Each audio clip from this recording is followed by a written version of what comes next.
Well, hello everybody. Thanks for joining us for another one of Leeds' helpful tips. Today's helpful tip is about the Evofinder Ballistic Identification System that we've put together. And yeah, hopefully this will be a good, live stream that you can get something from. It's a bit entertaining, and will also help you with your casework, day-to-day, that kind of thing. The other purpose of this live stream is to also just bring people who maybe haven't had as much exposure to have some more exposure, get some exposure with the Evofinder system. So a couple quick notes before we just dive into it.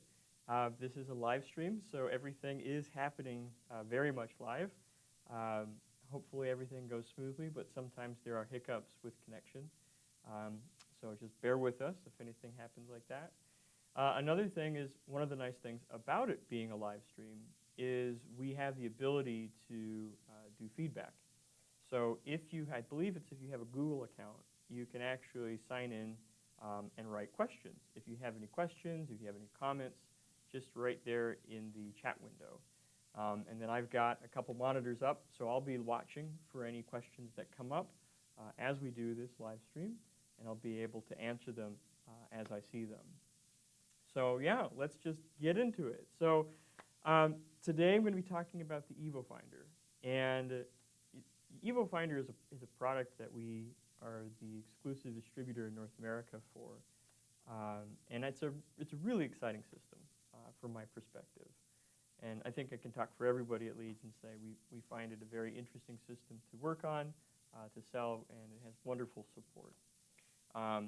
So the Evofinder system is a bullet scanning and cartridge case scanning system. And the idea is you maybe couldn't fit a 50 BMG into it, but it's designed so you can accommodate a wide variety of sizes of pieces of fired ammunition into the system. And regardless of whether it's a bullet fragment, a cartridge case, and in fact, some of our customers have even been working with tool marks. As long as you can get it in the scanner and you can scan it, and then you can visualize it. So this does a couple of cool things. One is it's taking evidence that you would normally put on a comparison microscope, like behind me, and put directly on the microscope, and get the lighting just lined up right, and get everything in focus. It's taking a lot of that work, and instead of getting light right, getting the glare reduced, getting everything in focus, it does all that for you. And so what it ends up doing is it takes the whole image, it scans it in 3D, and so what you end up having is a perfectly in-focused 3D model, really, that then you can actually move around, compare, look for features. It's glare-free, and you get a lot of benefits. And that's from what's being called the virtual microscopy side. So thinking of the Evofinder as a virtual microscope, in that you digitize your scans, you scan your cartridge case, you scan your bullet or fragment, and then you can go to your desk, you can be remote, and then you can actually do the comparison work there. So a lot of really exciting work and research has and is being done by our customers with the Evofinder system, investigating that virtual comparison route. We actually do have a couple labs, one lab specifically, that has just passed their quality assurance for it, for being validated for virtual comparison microscopy for both bullets and cartridge cases. The other side, and this is also a very interesting side with the Evofinder system, is it has a really good search algorithm. And so instead of having a human do all the pattern recognition and aligning things, and using the human brain, which is actually a very good pattern recognition system, what it's doing itself is it is then able to take those 3D scans, and it does its own analysis of those 3D scans, and it generates hit lists and things like that. Like, if you have 3,000 samples and you searched one cartridge case against all 3,000 samples, it would give you a hit list. But it goes a little bit further than that, and I'll show you in a moment. But what it also does when it gets that hit list is it will do some rudimentary statistics of how confident it is of those matches based on some cool statistics based on distributions. And so the Evofinder really kind of does both. It's designed to allow you to do, because it's scanning things in 3D, scanning bullets and cartridge cases in 3D. It's doing that virtual comparison microscopy side because it has the 3D model, and then an examiner can come in and view it. But it's also doing the algorithm analysis side, which is also exciting, because then there's a whole world of things that you can do. You can have it do hits. You can bring it into the field. You can load cartridges, see maybe how many guns you had potentially. So yeah, so it's an exciting, long story short, it's an exciting product, and it's a real pleasure to work with it and work with the community with it. So that's kind of a little bit of the background of it. We'll go in and I'll show you guys some things in the software that are useful or interesting to look at. And maybe actually what I'll do is, now that I've talked so much about virtual comparison microscopy, maybe I'll show it to you. So this is a view from within the software. And so for those who are familiar with Evofinder, this will be very familiar. You've got 2 scanned cartridge cases, and just talking about that virtual microscopy side of things, this is a lot of information. And compared to what some examiners might be used to on a comparison scope, you're able to see the whole breech face of this cartridge case, including the firing pin impression, but then also the area outside of the firing pin impression. And I'm sorry, the primer cap, and then also the area outside of that. But at the same time, you can see the firing pin impression. So I was talking to one examiner, and he had told me that for some, it's a little different way to look at it. You get all this information, and it might be almost information overload. And so that's something to think about, is you can always, because it's a 3D model, you can always zoom in, you can always zoom out. See if I can figure out. Yeah, you can always zoom in if you're interested in a particular area and really just focus on that area as opposed to trying to do the overall comparison. So yeah, the Evofinder allows you to move things around. Something I strongly recommend, just like on your comparison microscope, is adjusting your lighting. And so I won't go too much in depth about what those controls are here, mostly just a reminder. Neil's been making some really excellent training videos. And so I suggest, if you haven't seen those, to email us. And what I'll do is we'll end up sending you those links, because Neil goes very in-depth into these.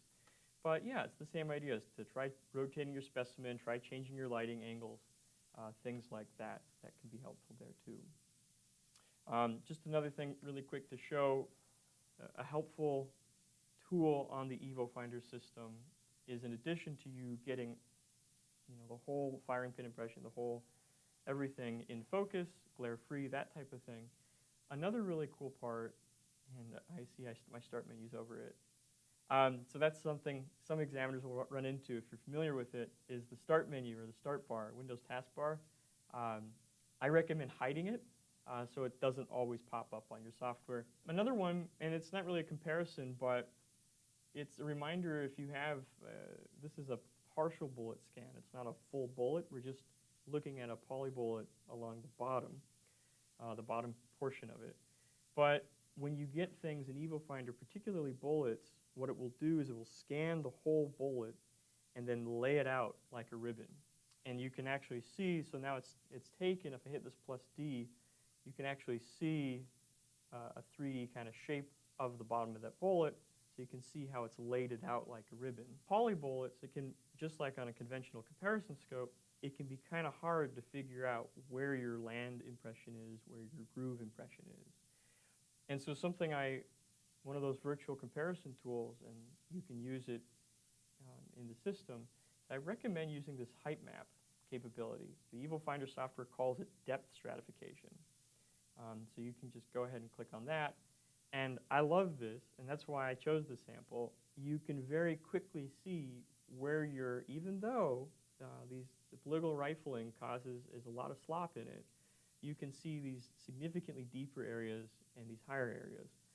and that can potentially help if you were trying to index or just try to get find your way around a poly bullet that's on the Evofinder system.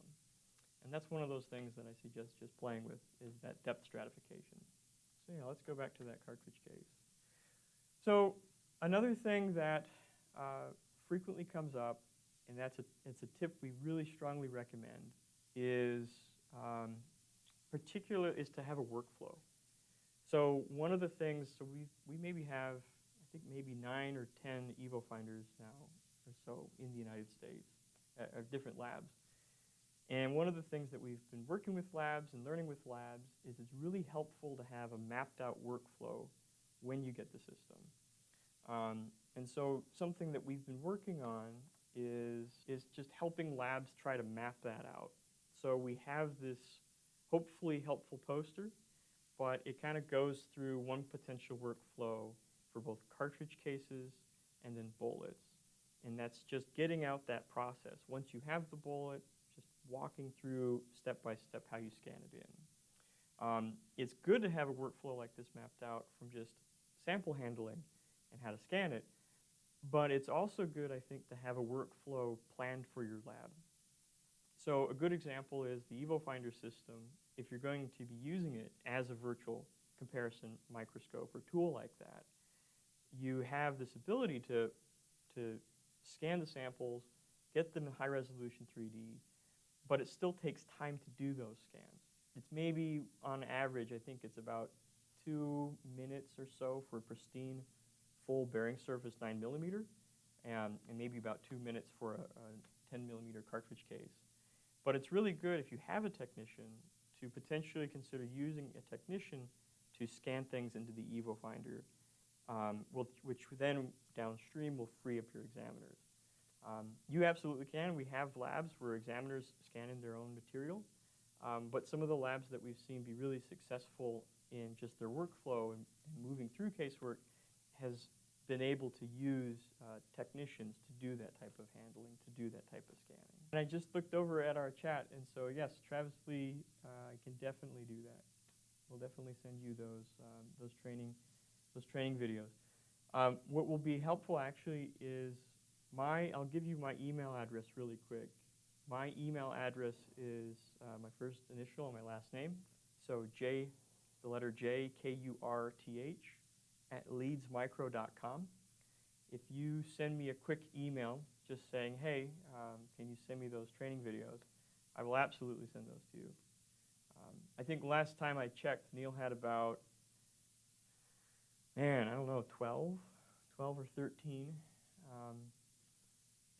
They're short videos, just maybe about a minute. Some of them are 4 or 5 minutes. But yeah, he can definitely send those to you. VCM, practice with it, play with it. The Evofinder system will allow you to scan the whole thing. Sometimes it's too much information. You're almost information overloaded. So it's good to remember you can zoom in. It's a digital file, so it's a 3D scan, I should say. So you can tip it, you can zoom in.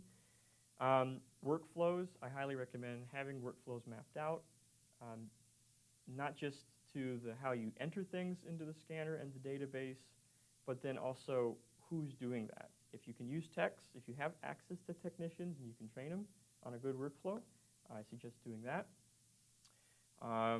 Another thing that, just to talk about briefly, just to go over into a little bit, I don't want this stream to be too long for you guys, is also just to talk about correlations.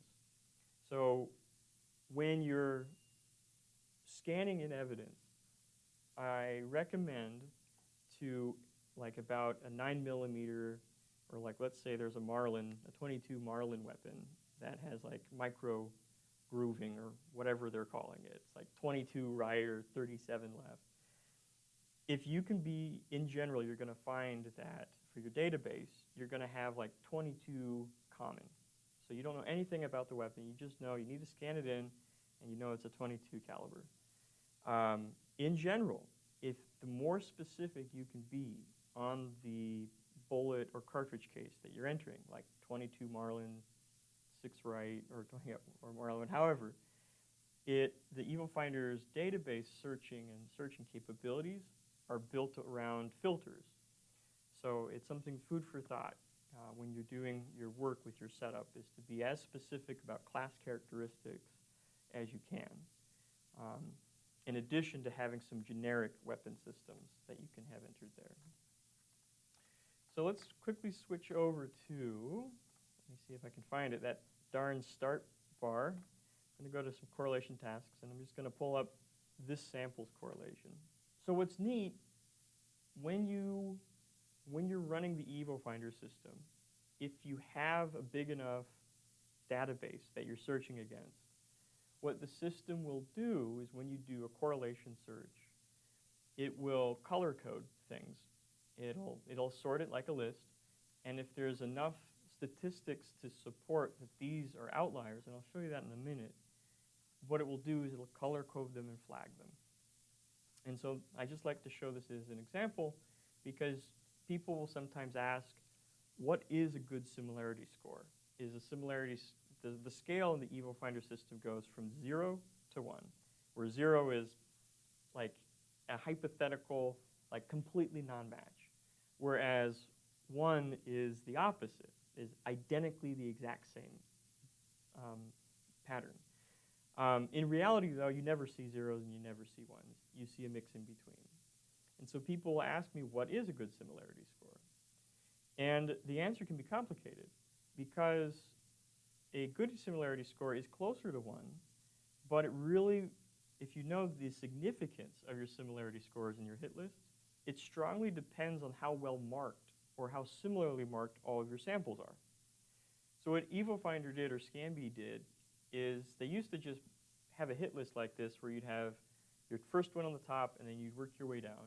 And so we have a similarity of 0.574, then 0.392, and then it keeps going. But people would wonder when do they need to stop looking in the list, or where, I mean, how far do you look down that list? Where do you start seeing, or what's really strong, what's a really good similarity score? And that's why they came up with this little histogram button, which is located right here. And so for those who've been following NIST research, this might look a little similar in that what it's doing is it's plotting our similarity scores on the x-axis and with the frequency of similarity scores on the y-axis.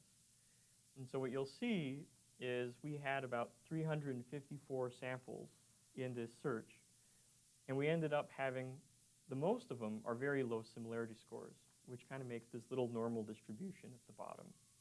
And then what the software did is it saw that there were these outliers, these high similarity score values further up. And so because it saw them and it looked at the distributions, looked at the normal distribution here, and then it basically looked at the standard deviations between these, it was then able to calculate some basic statistics and say, what is the chance that one of these outliers is actually part of this normal distribution? And so that's a tool that I recommend learning about and getting more used to, because this will help explain what the similarity scores are and what the significance of similarity scores are when you're looking at samples. And it can be particularly helpful if you have samples that have marked very poorly or very similar to each other. You'll see that this normal distribution down here has been shifted up. But yeah, maybe I'm getting too much into it. But that's something to check out. A suggestion I have is to just test out that histogram button, look at those similarity scores, and kind of familiarize yourself with it, because it can be a powerful tool in helping explain the patterns that it's hitting on, but then also it can be a helpful tool potentially to help explain the patterns that you're seeing, but it's just giving it a number. Another quick thing that has come up from time to time is we recommend for sample orientation, particularly for cartridge cases. Bullets, it doesn't really make as big of an impact because they're going to freely spin. But for cartridge cases, what we recommend doing is figuring out a way to an orientation for the firing pin impression or some other mark on the cartridge case and sticking to that. What will happen is when the system does searches, it'll be faster when it does its searches, but then also on some edge cases, it'll be more accurate. And that can be the difference between getting a good hit or not getting a good hit, is some of those edge cases, which we've gotten some feedback from our customers, are to pick an orientation and then stick with that orientation. Just another quick thing, I had a couple notes. Let's bring that back up, that view back up. There it is. So this was our similarity, our auto-identification results. And I just realized this whole stream, I've only been on this one. Let's go back to here. My goodness. Still learning the live streaming thing, guys. Might have to do another live stream on this one. But here is my similarity score with my auto IDs. And what you're going to see is you're going to have two identifications. For every type of impression, you're going to have two different types of hit lists. And that's just something to remember, and that can be very helpful if things mark poorly. I guess the last thing to just mention on is the system is capable of X3P export and X3P import. So if you're coordinating or working with other agencies that have other scanner systems or are interested in working with more global repositories, you can always export your sample into X3P. What we suggest doing is when you do the export is just make sure you save all the information. So like related cases, things like that type of thing. So that's about it. Is just with the VCM tools, remember to try to use them. We suggest trying to use the height maps to get a good read or lay of the land on polygonally rifled bullets. We always suggest, trying to change your lighting, tipping your sample. Feel free to zoom in on things. Feel free to zoom out on things. And then with probably the biggest piece of feedback that I've definitely heard is just having a workflow and planning out your workflow around it. We also talked a little bit, but none of you guys could see it. My apologies. And that was just about the histogram tool on your search results. Is whenever you get a search result for auto-identification, the system will always create a histogram where it plots out plots out the frequency of the similarity scores, and if there are essentially enough standard deviations between the non-matches with these outliers, it will then color code them and do some statistics to bring your attention to those. So I suggest, remembering to use that as a good way to look at things. And then for each impression evidence, it's going to make its own hit list. I think that's all I had for today. If you have any questions, let's maybe give a quick moment to see if anybody has any questions. Quick thought on fragments is the system works really well on those fragments. And the way you would scan tool marks is in a similar way to scan fragments. We've actually had some labs give us really good feedback, very positive results on using it. It's not necessarily made for tool marks, but they've been using it for tool marks. Thanks everybody for watching, and we'll keep doing these live streams, and I'll keep getting better at them. All right. Thank you, everybody.